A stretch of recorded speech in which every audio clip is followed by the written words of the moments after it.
सरस्वती माता की।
हमारे मुख्य अतिथि डॉक्टर महेश चंद्र शर्मा जी, उपस्थित मंच पर महाविद्यालय के वरिष्ठ सहायक प्राध्यापक श्री चंदन गोस्वामी जी,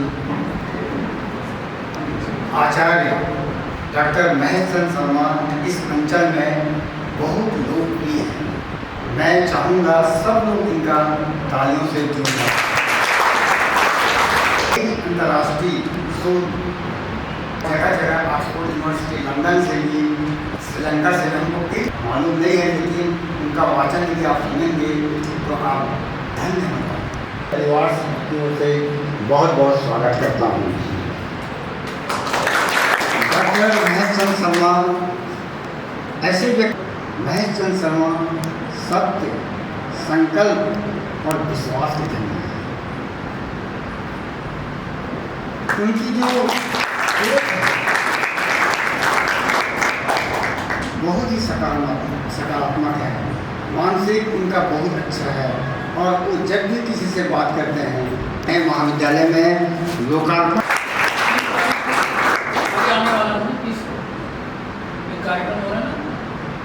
तो मेरे घर पर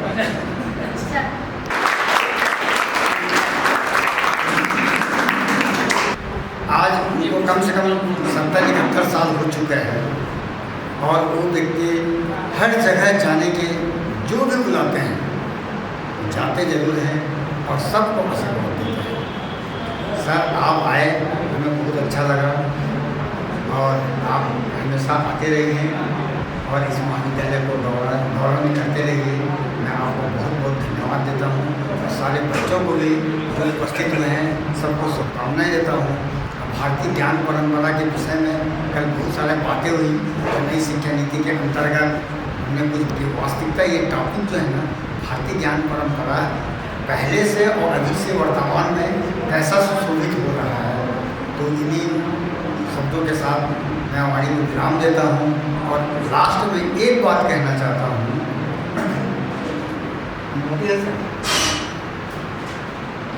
समय कभी बदलता नहीं, समय वही का वही रहता है, लेकिन हम लोग बदल जाते हैं, और वही समय अंत में सबको बदल देता है। तो इस समय को ध्यान रखें। मुख्य वक्ता आदरणीय आचार्य डॉक्टर महेश चंद्र शर्मा जी का संक्षिप्त परिचय देना चाहती हूँ। आप साहित्य के आचार्य एवं वरिष्ठ शिक्षाविद हैं।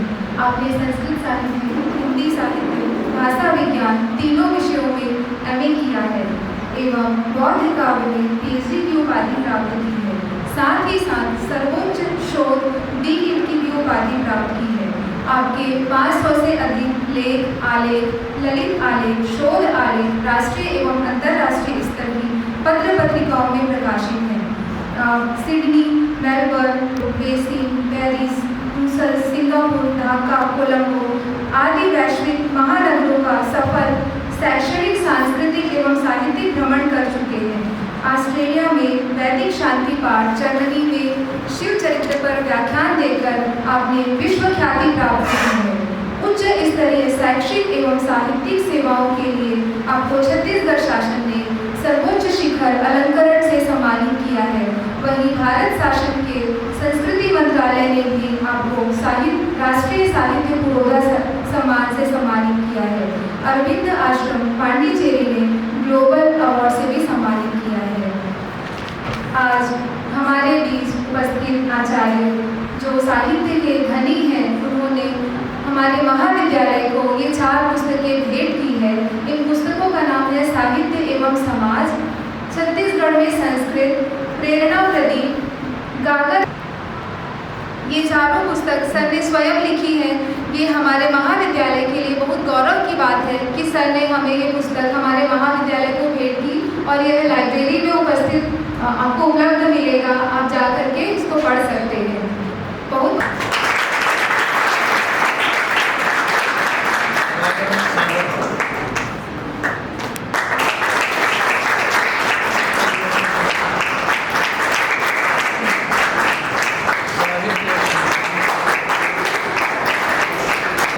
अभी मेरी 10-12 पुस्तकें हैं, तुम तो 4 अभी दे रहा हूँ, बाकी धीरे धीरे किस्तों में देता हूँ। परंपरा बहुत ही समृद्ध है। अभाव है तो हमारी जानकारी का। हम यह प्रमाणित ही नहीं करना चाहते कि विज्ञान की अनेक खोज भारत में पहले से ही हो चुकी थी। भारतीय ज्ञान परंपरा का उद्देश्य आज की युवा पीढ़ी को भारत के ज्ञान से अवगत कराना है। यह सिर्फ इतिहास या दर्शन तक सीमित नहीं है। यह विज्ञान, प्रौद्योगिकी, गणित, चिकित्सा सहित अन्य कई व्यावहारिक विषय शामिल हैं। आधुनिक प्रयोगशाला के अस्तित्व में आने से बहुत पहले भारत ने इस क्षेत्र में मौलिक खोजें की थी। हम इसे कई उदाहरणों से भी समझ सकते हैं। सोमनाथ के मंदिर के बाण स्तंभ में दक्षिण ध्रुव की स्थिति का सटीक जानकारी उपलब्ध होना, नागार्जुन को प्राचीन भारतीय रसायन शास्त्र का जनक माना जाता है। उनकी पुस्तक रस रत्नाकर में धातुओं के शोधन, सोने चांदी के निष्कर्षण, पारे के यौगिक बनाने से संबंधित विस्तृत विधियां दी गई हैं। दिल्ली का लौह स्तंभ, गुप्त काल में बना यह स्तंभ आज भी बिना जंग लगे हुए खड़ा हुआ है, जो प्राचीन भारतीयों के उत्कृष्ट धातु कर्म कौशल का प्रमाण है।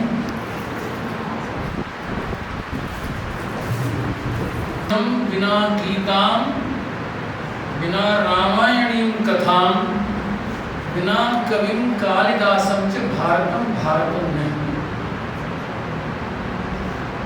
एतद् देशं प्रसूतस्य सकाशात् अग्रजन्मनः स्वं स्वं चरित्रं शिक्षेरन् पृथिव्यां सर्वमानवाः। सरल है ना, समझ में?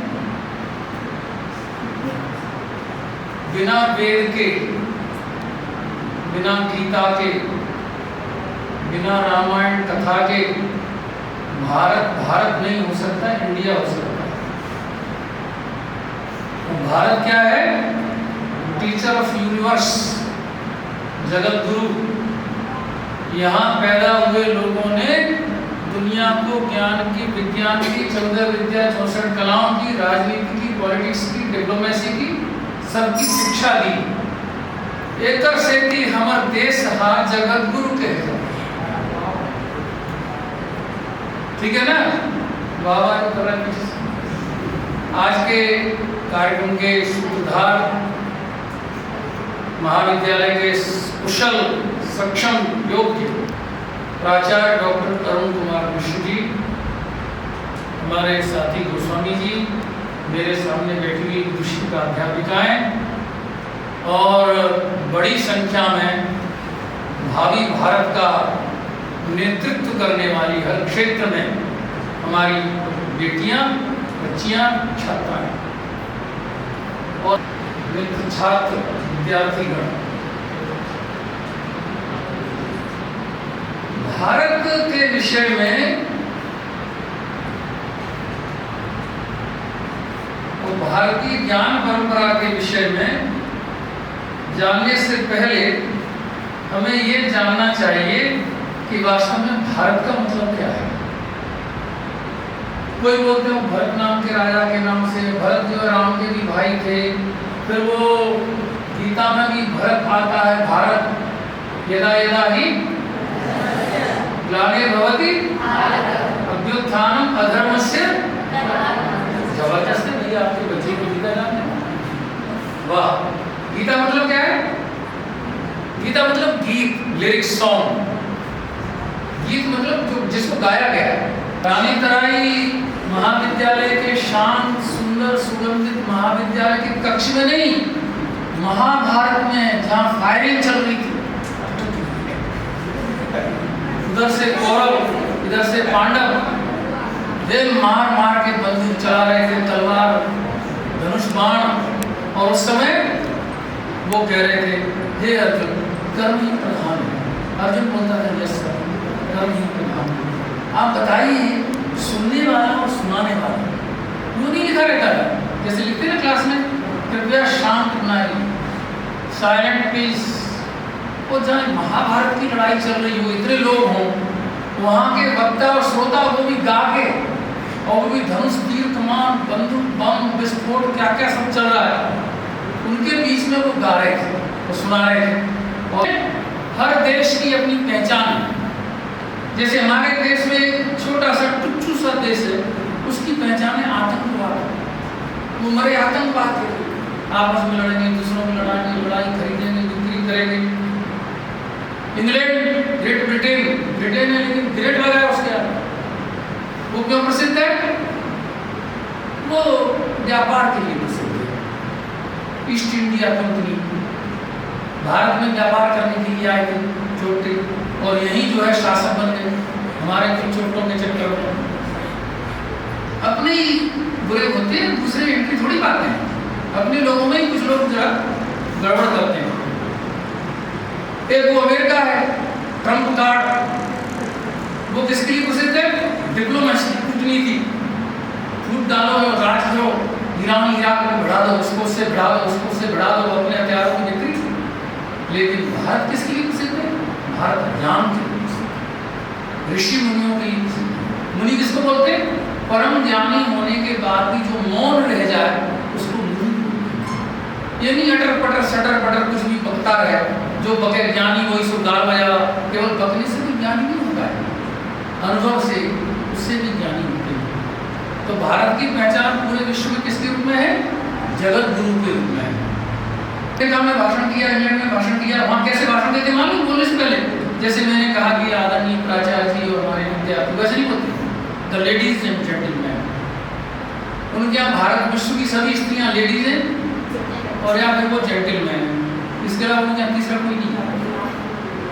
इतने दरिद्र है डिक्शनरी के मामले में, उनका शब्द ही नहीं विचार। विवेकानंद जी को बोलने के लिए परमिशन नहीं मिल रही थी, उन्होंने लेते थे 2-3 मिनट मिले तो उन्होंने कैसे शुरू किया? Americans brothers and sisters, 3 minute तक तालियां बजती रही। उन गरीबों के कानों में दुनिया में पहली बार किसी से भाई बहन शब्द सुना। वो तो लेडीज जेंटलमैन थे बेचारे। तो पूरे विश्व में ऐसे हमारे जगत गुरु विवेकानंद जी आधुनिक गुरु, इसके पहले भी पतंजलि नाम के हो गए हमारे यहाँ, नाम जानते नहीं? योग के आचार्य थे पतंजलि, योग के आचार्य। कितने दर्शन है हमारे यहाँ? सांख्य, योग, वेदांत, मीमांसा, जैन, बौद्ध, चारवाक, नास्तिक, आस्तिक, कितने दर्शन? नास्तिक मतलब जो वेदों को नहीं मानता। Very good. ज्यादातर लोग क्या बोलते हैं? जो ईश्वर को नहीं मानता है सब उसको नास्तिक बोलते हैं। जैन तो ईश्वर को मानते हैं, महावीर, उनके यहाँ तो 2 दर्जन ईश्वर है। चलो वो है ना उनके, क्या बोलते हैं? तीर्थंकर, उनमें महादेव तो बहुत भाग के, पर जो वेद को प्रामाणिक नहीं माने वो नास्तिक है। अस्ति वेदानाम प्रामाण्यम आस्तिक है, नास्ति वेदानाम। माननीय प्रधानमंत्री, क्या नाम है? नरेंद्र दामोदर दास भाई मोदी।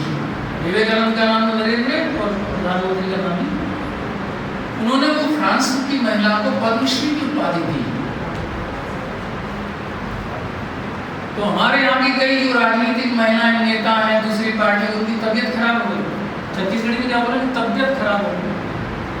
कैसे सर फ्रांस की महिला को? अरे मूर्ख, फ्रांस लेवल का नहीं, विश्व स्तर का पुरस्कार है, के माध्यम से कैंसर को ठीक किया। इसके माध्यम से भारतीय ज्ञान परंपरा योग चित्त वृत्ति विरोधा, योग मतलब जीव को परमात्मा से योग करना, संयोग करना, जोड़ना। योग मतलब ज्ञानेंद्रिय कर्मेंद्रियों को योग करके मोक्ष के लिए प्रयास करना। योग मतलब प्राणायाम, ध्यान, धारणा, समाधि। श्री देव भारत के योग क्या है? ये भारतीय ज्ञान परंपरा, विज्ञान परंपरा। ठीक है, कोई दिक्कत नहीं। अर्जुन को फायरिंग के बीच में कृष्ण ने यही मैसेज किया था, श्रद्धावान लभते ज्ञानम तत्परः संयतेन्द्रियः ज्ञानं लब्ध्वा परां शान्तिम् अचिरेणाधिगच्छति तद्विद्धि प्रणिपातेन परिप्रश्नेन सेवया उदानम्। जिसकी जैसी श्रद्धा वैसी उसकी प्राप्ति। तो पता नहीं क्या ये ज्ञान विज्ञान वो राम वो कोई एक संस्कृत वाले सर पता नहीं कहाँ से प्रिंसिपल साहब ने बुला लिया, वही वो ज्ञान वही वो पता नहीं क्या। तो जहाँ श्रद्धा नहीं होगी तो कुछ भी मिलने वाला नहीं है। श्रद्धा मतलब किसका नाम है? कोई श्रद्धा है यहाँ पर? कोई पार्वती है, कोई गौरी है? शिव का नाम विश्वास है और पार्वती का नाम श्रद्धा है। भवानी शंकरो वंदे श्रद्धा विश्वास रूपिणम। मैं शिव पार्वती की पूजा करता हूं जो श्रद्धा और विश्वास स्वरूप। तो श्रद्धा होगी तभी आपको भारतीय ज्ञान परंपरा में रुचि आएगी और मिलेगी। और क्या है पूरा? राष्ट्रीय शिक्षा नीति, एनईपी मतलब न्यू एजुकेशन पॉलिसी नहीं, नेशनल। जब तक नेशन को नहीं जानेंगे, राष्ट्र को नहीं जानेंगे, नेशनल एजुकेशन के बारे में नहीं जान सकते। 2020। तो भारतीय ज्ञान परंपरा कहाँ से शुरू होती है? वेदों से। वेद कितने? 4 वेद, उपनिषद, 18 पुराण। आज कितनी तारीख है? 18, 8 और 1 9 इज कंप्लीट फिगर। संसार में 9 से बड़ा कोई अंक नहीं है। 108 मणियों की माला होती है। आज 18 तारीख है, कल से क्या शुरू हो जाएगा? नवरात्र, वो भी 9 है और वर्ष भी बदल जाएगा। तो मैं आपको वास्तव में मिश्र जी ने इसलिए बुलाया कि मैं आपको बोलूं हैप्पी न्यू ईयर। वो तो सिर्फ जनवरी में होता है, जनवरी में तो जानवरों का होता है। वो तो दूसरे जो जान के लिए जान वाले हैं उनका जनवरी में होता है। लेकिन महान विद्वान महाराज भोज के शहर भोपाल से आए। विक्रमादित्य का शहर उज्जैन लगा हुआ है महाकाल। ठीक है, तो भारत में विक्रमी आखिरी कल 2223 शुरू हुआ। सन कौन सा चल रहा है? 2026 और वो है 2223। मतलब इससे कम से कम 200-250 साल फास्ट। तैमूर आगू मैं तो पीछे पाछू। ऐसे है मतलब नॉलेज की और न्यू ईयर की बात। भाई भारत एक कैसा देश है? ऋषि प्रधान और कृषि प्रधान देश है।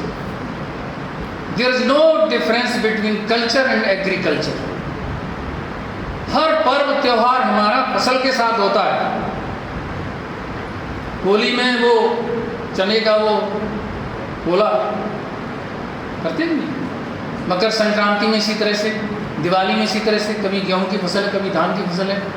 कृषि के बिना ऋषि और ऋषि के बिना कृषि का कोई महत्व नहीं। यही भारतीय ज्ञान परंपरा है, ये भारतीय ज्ञान विज्ञान परंपरा है। पूरे विश्व में भारत की यही धाक है। तो मैं शब्द बता रहा था आपको भारत का। भारत मतलब भा में रथ, भा मतलब प्रतिभा, भा मतलब आभा, भा मतलब विभा, भा मतलब चमक, भा मतलब निभा। नॉलेज में, चमक में, प्रकाश में, ज्ञान में जो लगा हुआ देश है उस देश को बोलते हैं भारत। और भारत के साथ एक शब्द जुड़ा हुआ है वर्ष। भारतवर्ष बोलते हैं ना, वो भा में प्रतिभा में केवल लगा हुआ नहीं है, उसकी वर्षा भी करता है। इंग्लैंड, जर्मनी, फ्रांस, अमेरिका, कहाँ कहाँ जाके हमारे ऋषियों ने, मुनियों ने, ज्ञानियों ने, रामायण ने, महाभारत ने ज्ञान विज्ञान की वर्षा की। हमारा ज्ञान प्राइवेट लिमिटेड नहीं है। कि मैं खाऊं और मोर घर वाले खाएं, काउला नहीं साल लगे वितरण करना है, अकेले नहीं खाना है, साथ मिलकर खाना है। भाव भारत ने, भारतवर्ष ने ज्ञान विज्ञान की पूरे विश्व में जगह हम लगे जगाने विश्व, यहीं से फैला था आलोक। पूरे विश्व में एफिल टावर एक जगह है फ्रांस में, पेरिस में। मैं जब पेरिस गया, एफिल टावर देखा, तो मैं भारतीय ज्ञान परंपरा का चश्मा लगा के चलता हूँ, तो वहाँ मुझे दिखाई दिया ओम शांति शांति शांति। कहाँ? Eiffel tower. समझ रहे हैं कि नहीं? तो रानी तराई किसी एफिल टावर और पेरिस से और अमेरिका से किसी से कम नहीं, जहाँ के प्रिंसिपल साहब बैठे हुए। और आप सब लोग इतनी सुंदर, इतनी प्यारी, इतनी नॉलेजेबल, इतनी अच्छी शिष्ट शालीन बच्चियाँ जहाँ बैठी, जिनको भारतीय ज्ञान परंपरा को संभालना है। क्या कहते हैं? यत्र नार्यस्तु पूज्यन्ते। दूसरी लाइन क्या है? हैं? बता बेटा बता।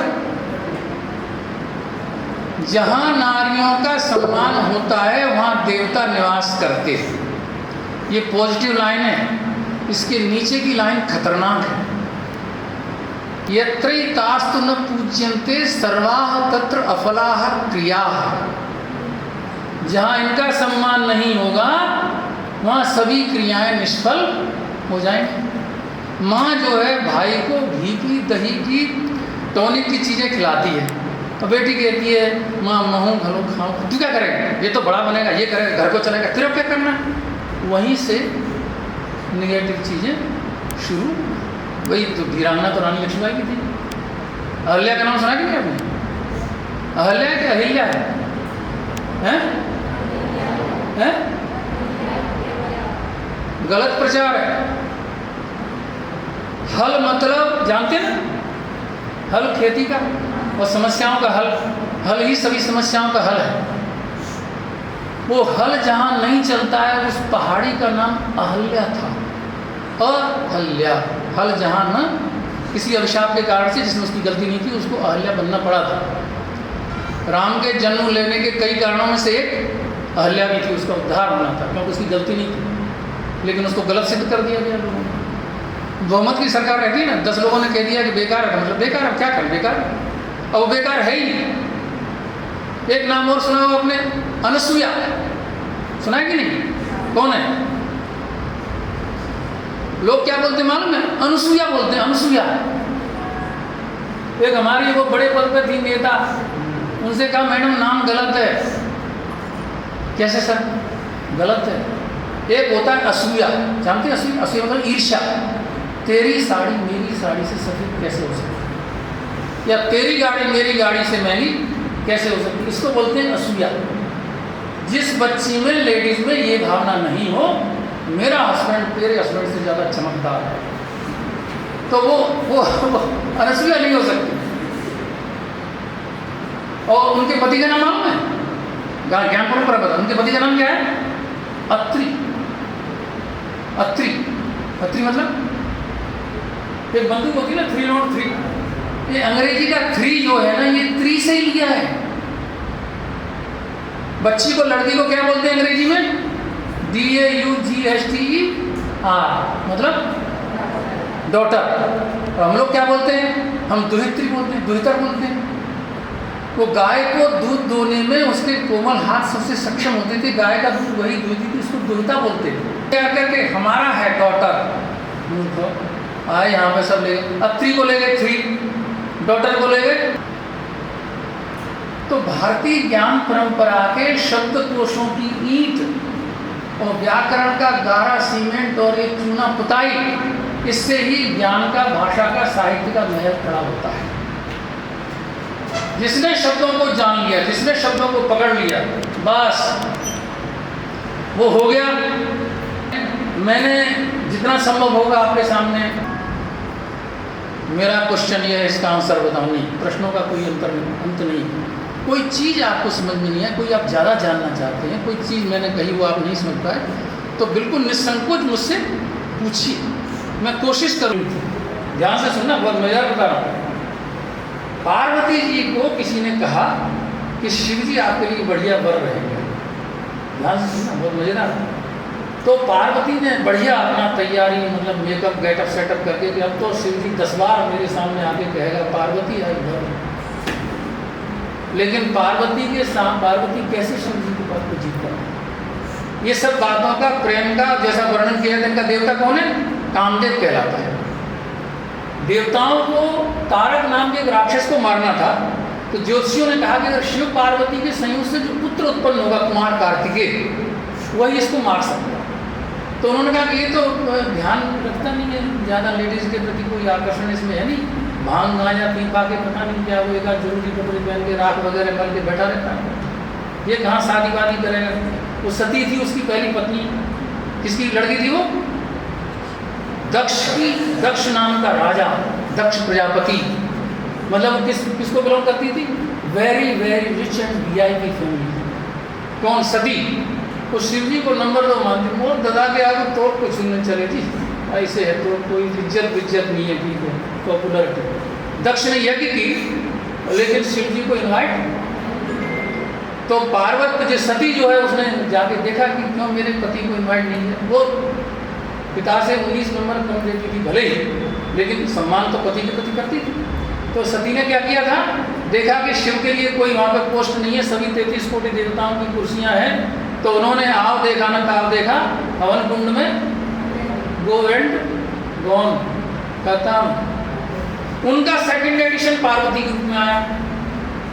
ध्यान देना, भारतीय ज्ञान परंपरा। शिव जी ने अपने सामने तीसरे नेत्र से, उनके कितने नेत्र?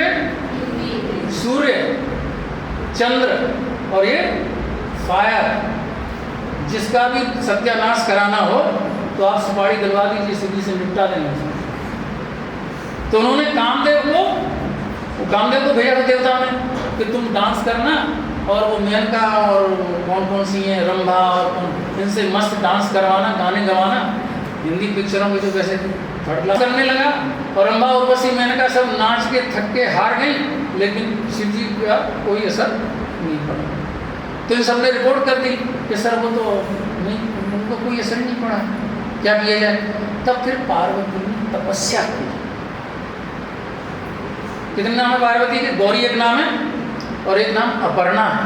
लड़कियों के बहुत से नाम होते हैं। अपर्णा समझते कि नहीं? जो पत्ते भी न खाए, पर्ण माने पत्ते। तो उन्होंने भोजन छोड़ दिया, फिर फलाहार करती थी, जैसे अपन करते ना, उपवास में नहीं करते लोग, रोटी नहीं खाएंगे लेकिन 4 किलो सेब मंगा लेंगे, 10-20 संतरे खा जाएंगे, 1-8 किलो दूध पी लेंगे। क्यों ऐसा क्यों कर रहे हो? सर मेरा व्रत है ना सर। तो मतलब कोई व्रत, अच्छा व्रत है कि चाटना है? फिर पूरा खाली कर देगा एकदम मार्केट। तो जब शिवजी ने सब त्याग दिया था, राख लपेटते थे, और जो स्त्री पुरुष संबंधों का देवता कामदेव है, उसी को उन्होंने गोवेंट गौन कर दिया, जला के राख कर दिया। तो सिवाय तपस्या के पार्वती के सामने कोई रास्ता नहीं बचा। ध्यान से सुनना, एक विश्वविद्यालय है, महारानी लक्ष्मीबाई राष्ट्रीय भौतिक शिक्षा विश्वविद्यालय। भौतिक शिक्षा मतलब स्पोर्ट्स एजुकेशन दिया जाता है। उस स्पोर्ट्स एजुकेशन में ये इस कथा का जो श्लोक है आधा वहाँ पे लिखा हुआ है, शरीर माध्यम खलु धर्म साधनम। संसार में जितने भी धर्म के साधन है उसमें शरीरम आद्यम, आद्यम मतलब first, healthy body is must. Lifebuoy का प्रचार देखा है कि नहीं हमने? मैल में छिपे हुए कीटाणुओं को धो डालता है, मैल को नहीं। स्वस्थ रहना है तो लाइबॉय से नहाइए। लाइबॉय की वीडियो है नहीं कि वीडियो नहा लेंगे तो तगड़े हो जाएंगे, ऐसे ही करते हैं, विज्ञापनों में यही रहता है। तो शिव जी को शिव जी के सामने पार्वती ने जो रास्ता अपनाया शिव जी का वर्णन करने के लिए। विश्व के पहले दूल्हा दुल्हन है ये।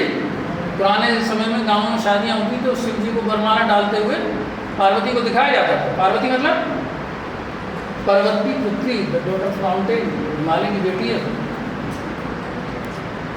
उनको नहीं मालूम गिरिजा है, वो गिरजा नहीं है। तो उमा भी उनका नाम है। उमा क्यों नाम है? इतनी तपस्या करती थी, इतनी तपस्या करती थी कि आपकी सभी सखी सहेली उनको देखे तो उनके मुँह से क्या निकल जाता? उई माँ। ध्यान दो, ध्यान दो, ये जो ज्ञान की चाबी, ट्रेजरी की चाबी बता रहा हूँ मैं तुमको भारतीय संस्कृति की, तो उनका नाम उमा। तो जब पार्वती ने इतनी तपस्या की कि भोजन भी छोड़ दिया, फलाहार भी छोड़ दिया, तो पत्ते खाना शुरू कर दिया। फिर पत्ते भी खाना छोड़ दिया। जब परिहरे उस खाने परना, उमहि नाम तब भयहु अपर्णा, तो उनका नाम अपर्णा हो गया। तो शिव जी ने कहा यार पूरी जिंदगी का सवाल है, मैंने सुना है कि पार्वती नाम की कोई लड़की मेरे लिए कर रही है, तो क्यों ना इंटरव्यू लिया जाए। तो ये अपना नया गेटअप शेटअप लेके वो उनका विष्णु का एक फोटो ले गए, ये 4 साइज का, और पार्वती के पास गए। पार्वती जी मैंने सुना है शिव जी के लिए तपस्या करें। हाँ कर तो रही हूँ, आपको किसने बताया। वो सही सहेलियों के माध्यम से बात करती हूँ, डायरेक्ट बात नहीं करती। तो मैंने सुना है, तो वो बोल रही थी कि अच्छा ठीक है। फिर वो सहेलियों से पूछने लगा, सहेलियों के माध्यम से पार्वती से बताने लगा कि शिव जी के न तो बाप का पता, उनकी मार्कशीट में कहीं सनों पर किसी बाप का नाम नहीं देखा, न माँ का पता, न ज्ञान न ध्यान, और वो भांग गांजा खाता रहता है, और एम्प्लॉयमेंट भी कुछ नहीं है, वैसे ही अपना फालतू कहाँ ब्राह्मणों पर डाई करनी। मैं आपको एक अच्छा लड़का बताता हूँ। तो उन्होंने विष्णु का चित्र बताया, सशंक चक्रम सगरीट कुंडलम सपीत वस्त्रम शशि वीक्षणम सहार वक्षस्थल को वस्त्र पीले वस्त्र मस्त चकाचक। क्या बोले फिल्मों का सब इंस्ट्रूमेंट कलर, बोले इसको कर लीजिए पार्वती, बढ़िया रहेगा। वो लड़की ने बहुत सुना, सहेली से बोला यार बड़ा बकर कर रहा है, शादी मुझे करना है, किसको करना है, मैं जिसको आराध्य मानती हूँ मैं उसकी बुराई भी सुनना पसंद नहीं करती, इसको बोल दो कि यहाँ से दफ़ा हो जाए। तो वो बोले क्या मैंने दफ़ा सुना, किसको बोल, तो सर आपको बोल रही है, आपके उनको जम नहीं रही है बातचीत, अच्छा ऐसा है, ठीक है ये नहीं जाएगा, मैं ही दफ़ा हो जाता। पार्वती उठी और ऐसे चलने लगी, तो शिव जी ने पार्वती का हाथ पकड़ लिया। क्या बोलते हैं शादी की भाषा में हाथ पकड़ने को, विश्व का पहला पाणी ग्रहण। क्या शब्द उनका मालूम है? पहले तो पार्वती को उन्होंने बताया फिजिकल एजुकेशन कि पार्वती आप शादी करेंगी, फिर आप भामर होगी, फिर आप लोग कहीं पिकनिक स्पॉट वगैरह जाएंगे तो बीमारी में कहाँ जाएंगे, तो इसलिए शरीर को खराब मत कीजिए, इतना कमजोर मत होइए कि शादी का मजा ही नहीं आए। तो बोले तू ज्ञान किसी और को देना, ये सुनने वाली नहीं है, बड़ी जिद्दी लड़की है, ये नहीं मानेगी, सही और मना कर दिया। अब ध्यान से सुनिए, अद्य प्रवृत्ति अवनतासी तवासी प्रीत दासोस्मि बाधित चंद्रमौले। चंद्रमौली ने कहा कि देवी पार्वती आज से मैं तुम्हारी तपस्याओं से खरीदा हुआ सस्ता सुंदर टिकाऊ गुलाम हूं। ध्यान दीजिए, शिव कह रहे हैं जो विश्व के सबसे बड़े देवता महादेव है, देवताओं के देवता महादेव, देवों के देव महादेव, उन्होंने कहा मैं आपकी तपस्याओं से खरीदा गया गुलाम। ये है भारतीय ज्ञान, जिसको राम और विष्णु भी अपना आराध्य मानते हैं, जिसके आराध्य में दोनों पार्टी के लोग हैं। उधर रावण भी उनका एक खास है, शिव तांडवों का रचयिता, धगत धगत धगत, ऐसा लगता है किसको कुछ नहीं इसलिए रावण। और एक जो है विष्णु भी है, राम भी उनके आराध्य। तो ये है हमारी ज्ञान जो हमें कार्यक्रम का उद्घाटन दीप प्रज्वलन करके होता है। कई कार्यक्रम मोमबत्ती फूंक मार के अंधेरा करने से होते हैं। किसी का जन्मदिन है वो ले गए काट ले और फिर बोले मोमबत्ती फूंक दे, मोमबत्ती फूंक दी, जा साले तेरे जीवन में अंधेरा ही होगा। हम प्रकाश की उपासना करते हैं, सत्य की उपासना करते हैं, हम सूर्य चंद्र की उपासना करते हैं, अग्नि की उपासना करते हैं। तो ये 3 मुख्य सूत्र हैं और ज्ञान के समान इस संसार में कोई पवित्र नहीं है। ज्ञान, गुरु से ज्ञान प्राप्त करना है तो कैसे प्राप्त करना है? तद विद्धि प्रणिपातेन, उसको जानो प्रणाम करके। वो वाला नहीं जो आजकल चलता है, ऐसा पैरों से एक छाती मारेंगे नीचे मारेंगे, ऐसे पैरों में गिरो ना। क्या बोलते हैं प्रणाम को? साष्टांग दंडवत। दंडवत मतलब ये जैसे दंड है, दंड मतलब लाठी, ये जैसे गिरती है आपके सभी 8 अंग जमीन को छूना चाहिए। और सर वो वाइट है, वो सर टाई है, वो सब नीचे धूल थी, तो मैंने सोचा कि ऐसे हेलो हाय, ये हेलो हाय चलो बाय, ये प्रणाम नहीं है, ये सब फास्ट फूड है, ऐसे ही अपना टेम्परेरी। तो क्या है, पहली शब्द क्या है भारतीय ज्ञान प्राप्त करने की? तद विद्धि प्रणिपाते, प्रणिपात करना चाहिए। और दूसरा, जिसको आप हिचकते हैं, डरते हैं, आप सोचते हैं पता नहीं क्या हो जाएगा, परिप्रश्न पूछिए। गुरु से प्रश्न भी करना चाहिए। कई गुरु लोग जो है से नाराज हो जाते हैं, क्या बार बार प्रश्न करते हैं, तो जानते कुछ नहीं, मेरी तो परीक्षा ले रहा है, मुझसे ही प्रश्न कर रहा है, सबके सामने पूछ रहा है ये क्या है वो क्या है। प्रश्न एक नहीं, प्रश्नों की झड़ी लगा। हमारे उपनिषदों के नाम है ईश केन कट प्रश्न मुंड मांडू तिक्तिरी। ईशोपनिषद, कठोपनिषद, प्रश्न है उस उपनिषद में। क्या है प्रश्न? को हम, मैं कौन हूँ, कस्तम, आप कौन है, कामे जननी, मेरी माँ कौन है, इसको जानिए। मैं कहाँ से आया, तू कहाँ से आया, ये कौन है, वो कौन है, कहाँ से आते हैं, कहाँ जाते हैं, लक्ष्य क्या है, उद्देश्य क्या है, सत्य क्या है, असत्य क्या है, ईश्वर क्या है, ब्रह्म क्या है, इनकी जानकारी हमको होनी चाहिए।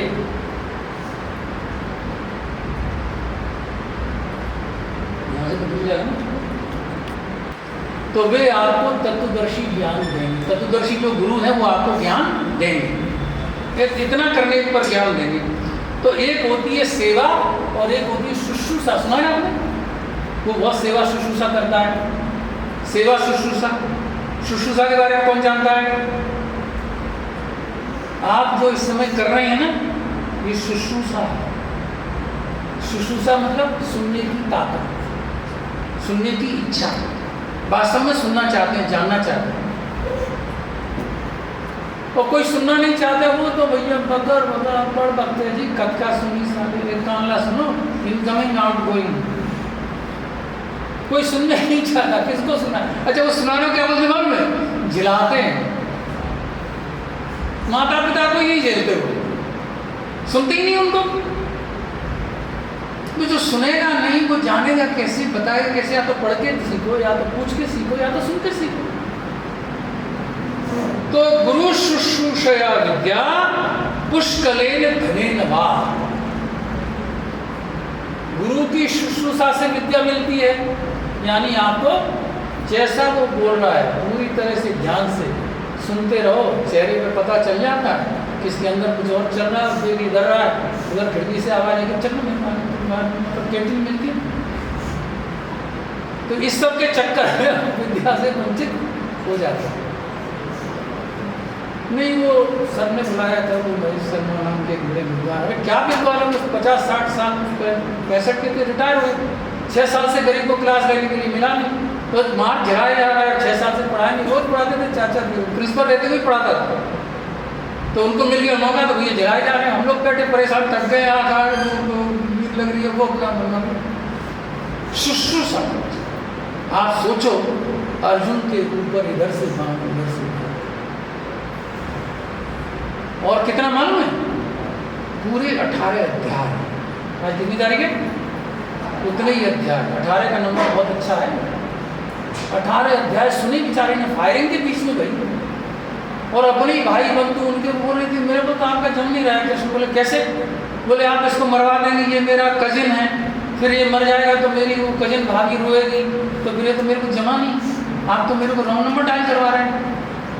बोले ये मरे हुए हैं, तेरे को कुछ नहीं करना है, निमित्त मात्र भव सब्यसाची। सब्यसाची माने लेफ्ट हैंडर, इससे चलाते थे उमान, सब्यसाची अर्जुन।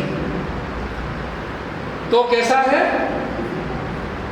विवाद का अक्ल में कोई स्थान नहीं है। यहाँ पे भैंस जबरदस्ती घुस गई, और वो तो खैर भैंस थी तो घुस गई, लेकिन हमें से कोई इसको निकालने वाला, जैसा चला आ रहा है आँख बंद करते हैं, हाँ भैया अकल बढ़ेगी। जैसे पहाड़े पलटते हैं ना बचपन में, 2 एकम 2 कुछ भी ऐसे ही है। उपनिषद सुनाया? उपनिषद मतलब क्या है? ये गुरु हैं, ये गुरु हैं, हम इधर हैं, ये गुरु हैं, आप यहाँ बैठे हैं, आप उपनिषद। उपनिषद मतलब गुरु के पास बैठा हुआ।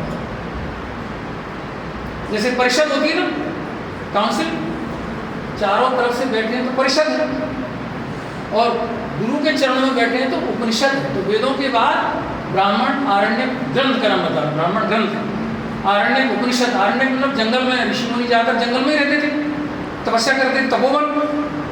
वहीं उनके चरणों में बैठ के जो सीखते थे ज्ञान, उस ज्ञान को बोलते हैं उपनिषद। समझ गए आप? उपनिषद मतलब कोई बड़ा भारी मारे को तो वो सत्य में जयते। अच्छा, दूसरा हमारे यहाँ शांति पाठ सुना है आपने? क्या है? ओम पृथ्वी शांतिराप शांति, औषधय शांति।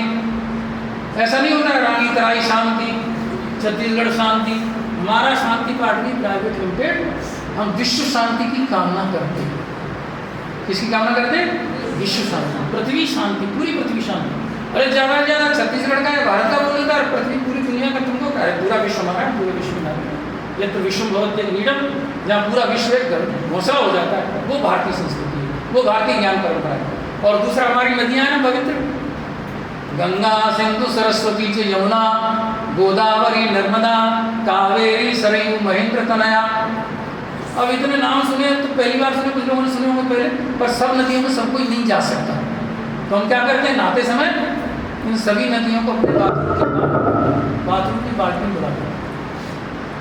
हे गंगा, हे सरस्वती, हे यमुना, हे कावेरी, ये महानदी जलेस्मिन सन्निधिं, आप इस जल में समा जाइए। क्या है? ये है ज्ञान परंपरा, ये भारत की, ये विश्व की एकता। आप जब चरणामृत देते हैं, उसमें भगवान के चरणों को धोके जब बांटते हैं, उसमें तो सभी, अब पीछे लोग, बीच के लोग, कुछ लोग सोच सकते हैं सभी नदियों को एक बाथरूम में बनाने का सब पूरा बताने को समझ नहीं है। भाप से सभी नदियों का जल ऊपर पहुंच जाता है, फिर बादल के माध्यम से जमीन में आता है, फिर हर नदी के माध्यम से समुद्र संगम में पहुंच जाता है। आकाशात् पतितं तोयं सागरं प्रतिगच्छति, सर्वदेव नमस्कारः केशवं प्रतिगच्छति। बेचारे लेकिन सुन सकते हैं।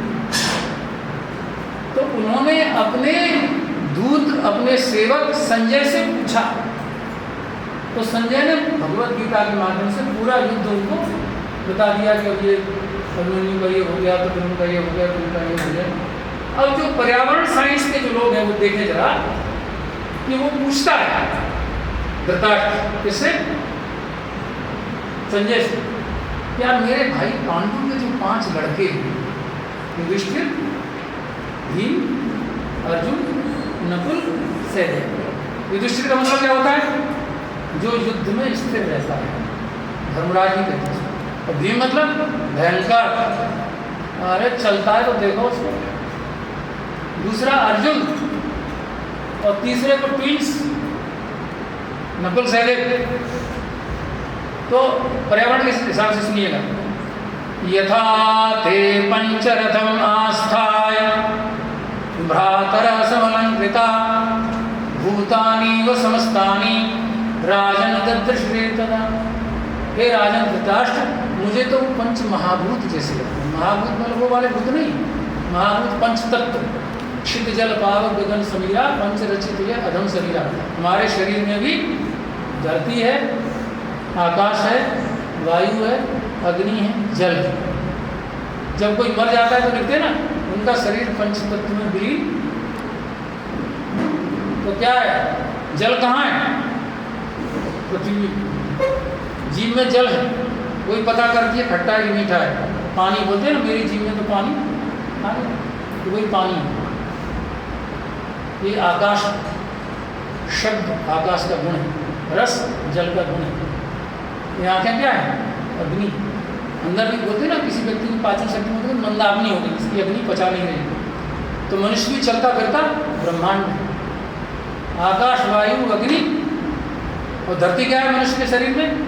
नाम। धरती की विशेषता क्या है? गंध। उसमें पानी डालोगे तो सौंधी सौंधी गंध बोलते हैं ना, जितनी भी अच्छी बुरी गंध है वो पृथ्वी से आती है। आपको कैसे पता चलता है? वो जो चश्मा स्टैंड है वही बताता है कि ये बदबूदार है कि खुशबूदार है। भारतीय ज्ञान परंपरा कितनी रोचक, कितनी सरल। वही संजय कह रहा है कि मुझे युधिष्ठिर तो आकाश जैसा लगा सर, भीम तो मुझे वायु जैसे, वायु। रामायण में हनुमान और महाभारत में भीम, ये वायु की। अर्जुन अग्नि है, और वो दोनों धरती और पानी, तालाब समुद्र धरती पे ही रहते हैं ना। तो वो ट्विंस, जुड़वा, नकुल और सहदेव किसके लड़के हैं? हैं? तो जो दोनों में से किसी एक के 2 है, दोनों में से किसी एक के 3। कुंती एक थी और मातृ। अच्छा, लोग क्या बोलते मालूम है? कि भैया हम लोग गए थे वहाँ रामायण सुनने, वहाँ पे चल रहा था महाभारत। महाभारत मतलब लड़ाई। ये बहुत गलत प्रचार है। महाभारत माने लड़ाई नहीं है, केवल लड़ाई नहीं है। महाभारतम पंचमो वेदः, ये 5वां वेद है। धर्मे अर्थे च कामे च मोक्षे च भरतर्षभ यदि हास्तदन्यत्र यन्ने तत्त्वचित्। धर्म अर्थ काम मोक्ष पुरुषार्थ है, हम इसी के लिए जन्म लेते हैं, धर्म के लिए, अर्थ के लिए, काम के लिए, मोक्ष के लिए। इसके बारे में जो महाभारत में वही सब जगह है जो महाभारत में नहीं है वो कहीं नहीं। यन्न भारत है तन्न भारत है, जो महाभारत में नहीं है वो दुनिया में कहीं भी नहीं है। तो मतलब क्या हुआ, वेदों को जानना है, महाभारत को जानना है, रामायण को जानना है, गीता को जानना है, तभी आप भारतीय ज्ञान परंपरा को जान पाएंगे। एक पेज से लेकर आखिरी तक जानना जरूरी है। इसको ऐसे पकड़ के जो प्रत्यंचा चढ़ा देगा। लोगों ने प्रचार क्या किया है कि जो धनुष को न रहेगा बांस, ऐसा नहीं था कि कैसे भी करके आज मैं मतलब सीता संग मतलब मोहन सारे नहीं रोक सकूंगा और वो चले गए। आप सोचिए, रूप सहस 10 एक ही वारा लगे उठावन तरे नटा। सीता की ताकत देख रहे हैं, सहस 10 मतलब 10,000, 10,000 राजा मुस्तंडे उस धनुष को उठा रहे, वो हिल नहीं रहा है। और उसने उठा के वो झाड़ू बर्तन पहुंचा के टाइम होकर रख दिया। तो रावण बाणासुर सब हारे, रावण भी बाणासुर कोई नहीं कर पाया, फिर सब चले गए। तो उस समय उसने प्रतिज्ञा की थी, किसने? रावण। एक दिन मैं तुझे रावण का मतलब लंका का भूमि घर अपना रनवास दिखा के रहूंगा, चाहे दिस वे और दैट वे। तो मैंने लंका जाके देखा है, वहाँ भी रावण की फैमिली की कोई इज्जत नहीं है। वहाँ अशोक वाटिका भी है, सब लोग राम को बहुत मानते हैं।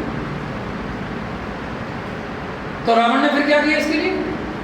मतलब एक तो स्वयंवर पर ध्यान देना, जो हमारे बदनामी की जाती है ना, जबरदस्ती कहीं भी किसी भी लड़की की शादी कर देते हैं। द्रौपदी का भी स्वयंवर था,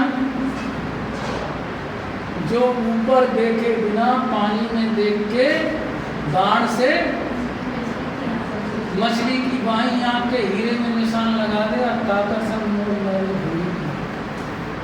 बड़ा जबरदस्त था उसका। और इसके लिए कर्ण ने भी ट्राई किया। कर्ण कौन है? कुंती का सूर्य का पुत्र है। तो इनके बराबर जी के द्रौपदी का नहीं था। ये द्रौपदी ने क्या बोल दिया, नहीं नहीं मैं मतलब किसी SC ST से और इससे, मैं तो राजकुमारी हूँ और ये अरे मूर्खा। असल में इसका उसको अंडरस्टैंड बोलना पूरे महाभारत का एक कारण है।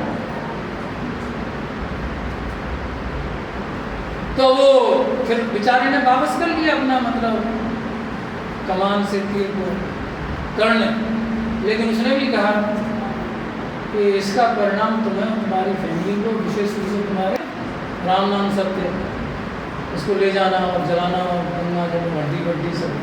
विभीषण बड़ा संकोच कर, क्योंकि पूरा राम रावण तो राम के द्वारा स्पॉन्सर राम ने किया हुआ है, और मैं कैसे इसको करूँगा तो राम को बुरा लगेगा। आप ध्यान से सुनिएगा, रावण की मृत्यु के बाद उसका अच्छा संस्कार करने के लिए राम ने विभीषण से कहा, हे विभीषण, दुश्मनी मृत्यु तक होती है, इसकी मृत्यु के साथ मेरी और इसकी दुश्मनी खत्म हो गई। ये अब मेरा भी वैसे ही प्रिय है जैसे कि तुम मेरे प्रिय हो, या भाई होने के कारण तुम्हारा ये प्रिय है। हालांकि उसने जूते मोजे पहने हुए लात मार दी थी विभीषण कि मेरी लोकसभा में, मेरी मंत्रिमंडल में मेरे को सिखा रहा है, चवन्नी छाप, जा तेरे को यहाँ से ऐसे मार दिया। लेकिन राम ने कहा उसको याद न करते हुए, तुम विभीषण रावण से रिक्वेस्ट करो, रावण के शरीर की अंतिम क्रिया करो, यथा तम मोये, जैसा ये तुम्हारा वैसे मेरा भी। आप बताइए, रावण जैसे दुश्मन के लिए, रावण के कारण ही राम को सबसे ज़्यादा कष्ट हुआ। वैसे राम को जो कष्ट हुआ वो किसके कारण हुआ था? रावण के कारण कि सीता के कारण, या रावण की बहन के कारण? रावण की बहन का नाम मालूम है? क्या नाम है? जेकर सुपासन नाखून रीस, सुपासन नाखून, सुपन नखा, कई बोलो उसको सुपन खान बोलते हैं, मुझे ध्यान है। सूप नखा मतलब नेल पॉलिश के एडवर्टीजमेंट के लिए अगर सबसे अच्छा किसी का मिलता है तो सुपन नखा को लेना चाहिए नेल पॉलिश वाला। और ये वो नेल पॉलिश लगा के घूमते घूमते वहाँ पे पिकनिक स्पॉट के चक्कर में कहाँ चली गई, राम सीता वो जहाँ पे आए थे, और वो राम से बोले लगी, सर राम मैं आपसे प्यार करती हूँ तो मेरे साथ शादी की। तो राम ने कहा ये तो बैठी है, तेरे को दिख नहीं रहा, आई एम ऑलरेडी मैरिड। एक पत्नी का धारी है ना, मर्यादा पुरुषोत्तम है ना, ये मर्यादा लिमिटेशंस है, ऐसा नहीं है 16,108 बताइए कहाँ कहाँ किस किस से कर कैसे पूरा जीवन ही निकल जाए। तो शूर्पणखा की गलती थी, उसने राम से ऐसा कहा, और राम ने भी जिसको जैसे को तैसा बोले, उधर पोस्ट प्रेजेंट है, लक्ष्मण की तरफ निशान करें, अकेला बैठा है जाना उसके पास जाना, और लक्ष्मण के पास शूर्पणखा को भेज दिया। और शूर्पणखा जैसे ही ऐसे मुड़ी ना, तो राम ने क्या कहा मालूम, काट दे, ज़्यादा दिमाग खराब कर दिया। तो भैया मेरे पास आ गई, क्या उर्मिला है घर पर 14 साल तक, उर्मिला 14 साल तक लक्ष्मण की प्रतीक्षा करती है। राम की विजय में जिन स्त्रियों का सबसे ज्यादा योगदान है, उनमें सबसे ज्यादा योगदान किसका है, कैकेयी। कैकेयी जानती थी राम ऑर्डर दी प्रिंस नहीं है, पूरे विश्व के कल्याण के लिए इसका जन्म हुआ, कौशल नहीं समझती थी उनको। और दूसरी उर्मिला, सीता जी ने बन जाते समय राम से कहा कि महू भलो तो संग चलूंगी, तो उनके नहीं वो तपस्या का स्थल है, वहाँ पे स्त्रियों का जाना मना है और ये है वो है। तब उन्होंने जो चौपाई लिखी है तुलसीदास ने, जिय बिनु देह नदी बिनु बारी, तैसे नाथ पुरुष बिनु नारी। जैसे प्राण के बिना शरीर है और जल के बिना नदी है, वैसे ही पति के बिना पत्नी है। तो ये उर्मिला नहीं कह सकती क्या, वो भी तो उसकी रियल सिस्टर है ना। सर जैसे बड़ी बहन जी ने कहा है वैसे ही मैं भी आपके साथ जाऊंगी, क्योंकि आप तो, मैं तो शरीर हूँ, आप आत्मा है, आप प्राण हैं। तो बड़ी बहन के पीछे पीछे चल रही थी, पैर पर्स उठा के चल मैं चल रही हूँ तेरे साथ, लेकिन वो नहीं। अगर वो चली जाती तो 14 वर्ष तक लक्ष्मण जग के राम सीता की रक्षा का पहरा नहीं होता, और ना लक्ष्मण शूर्पणखा की नाक काटता, ना रावण से युद्ध होता। तो पूरी लड़ाई में लेडीज में भी उर्मिला का, कैकेयी का, इन सब का, मतलब पुत्री के रूप में, पत्नी के रूप में, बहन के रूप में, माँ के रूप में भारतीय नारी की क्या गरिमा है, क्या महिमा है, ये भी भारतीय ज्ञान परंपरा चिल्ला के बताती है। बताए ना, जहाँ नारियों की पूजा होती है, ये दोनों जो है मोबाइल से मुक्त नहीं हो पा रही है, वहाँ पर ईश्वर प्रसन्न होता है, समझ रहे हैं कि नहीं। तो जहाँ पर वो ईश्वर क्या करते हैं, जहाँ इनका अपमान होता है, अपमान माने सुनी नहीं जाती, सम्मान नहीं, वहाँ सभी क्रियाएं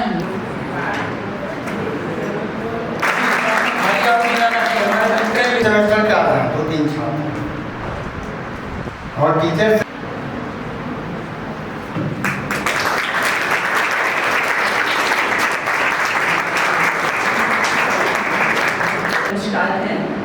आज हमारे महाविद्यालय में आयोजित भारतीय ज्ञान परंपरा कार्यक्रम में आप सभी उपस्थित हैं, और मुझे इस अवसर पर धन्यवाद ज्ञापन प्रस्तुत करने का अवसर प्राप्त हुआ है। इसके लिए मैं अपने आप को बहुत सौभाग्यशाली समझती हूँ। मैं सर्वप्रथम हमारे भैया की सारे विद्यार्थी मंत्रमुग्ध होकर बहुत ही रोचक पूर्ण तरीके से सुन रहे थे, और शायद वो और सुनना चाहते थे आपसे। सर आपका वक्तव्य बहुत ही प्रभावशाली था, और सर ने जो आप लोगों को उपहार स्वरूप जो पुस्तकें प्रदान की है, वो तो किसी भी विद्यार्थी के लिए एक अनमोल तोहफा है। इसके लिए मैं सर की बहुत बहुत आभारी हूँ। इसके लिए मैं चाहती हूँ पुनः आप सभी तालियों से सर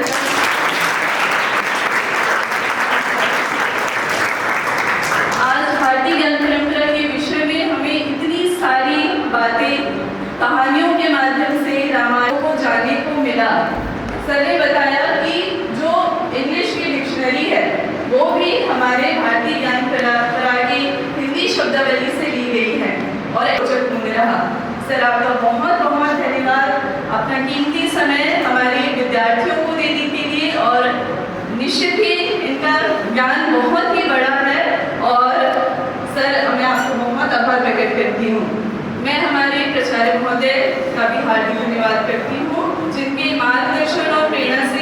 कार्यक्रम का सफल आयोजन हुआ है। मैं